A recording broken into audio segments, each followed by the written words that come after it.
అంటే మామూలుగానే ఏ కుటుంబం నుంచి ఎవరు వచ్చినా పెళ్ళి అంటే అడ్జస్ట్మెంట్. అందులో చాలా ఒక 2 వేర్వేరు ధృవాల నుంచి వచ్చిన మీరు, అంటే మీరు ప్రధానంగా మీరు శాకాహార కుటుంబం, వారిది శాకాహార కుటుంబం కాకపోవచ్చు.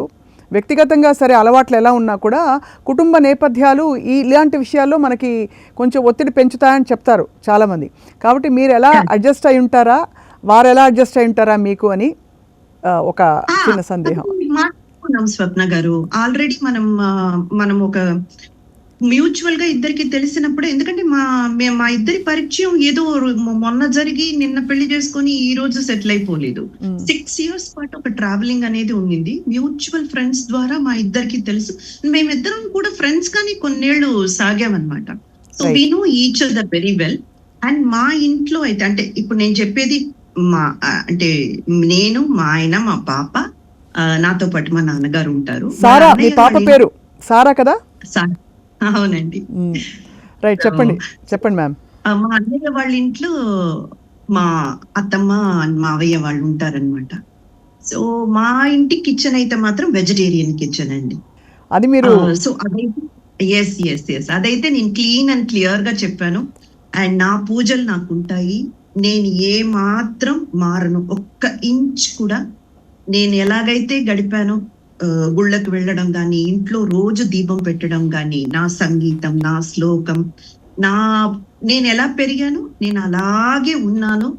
ఆహార విషయంలో కొంతమంది ఏం చెప్తారు, సినిమా ఇండస్ట్రీలో ఉండి మీరు వెజిటేరియన్ గా ఎలా ఉన్నారు? నాకు నిజంగా నవ్వు వస్తుందండి ఆ మాట విన్నప్పుడల్లా. సినిమా ఇండస్ట్రీకి నా భోజనానికి సంబంధం ఏముందండి? ఎక్కడున్నా మనం ఎలా ఉండాలని మనం ఎలా అనుకుంటామో అలాగే ఉంటాం అనమాట. క్యారెక్టర్స్ నెవర్ చేంజ్ అండి. కొంతమంది చేంజ్ అయ్యడానికి ఒక ఎక్స్క్యూజ్ కావాలి కాబట్టి దాన్ని చెప్పుకుంటారు. అంటే ఇక్కడ ఉన్నాను కదండి, ఇంకా తప్పదు కదండి, ఈ సోషల్ డ్రింకింగ్ అనడం, లేదా బయటకు వెళ్తే నాన్ వెజ్ తినడం, అబ్బో వాళ్ళు ఏమనుకుంటారో అని నేను తిన్నానండి. అవన్నీ ఉత్తు కబుర్లండి. మనం ఇలా ఉండాలి, మనల్ని ఇలాగే అంగీకరించే వాళ్లతో మనం ఉండాలి. అలా ఉండగలిగితే ఎప్పుడు మనం మనలాగే ఉండొచ్చు. సో అవన్నీ మేము మాట్లాడుకున్నాము. అలాగే ఆయనకి నమాజ్ చేయడానికి ఇంట్లో సెపరేట్ గా ఒక చోటు ఉంది, అక్కడ ఆయన నమాజ్ చేసుకుంటారు. నా కూతురికైతే 2 తరపున ఈ పండగ ఎలా సెలబ్రేట్ చేసుకోవాలన్నది దానికి తెలుసు.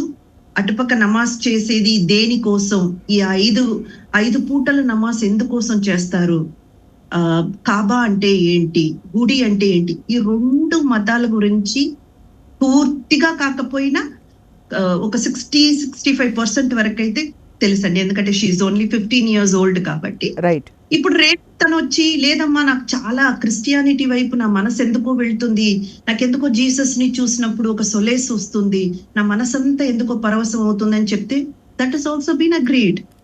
We have no comments about it and we have no qualms about it.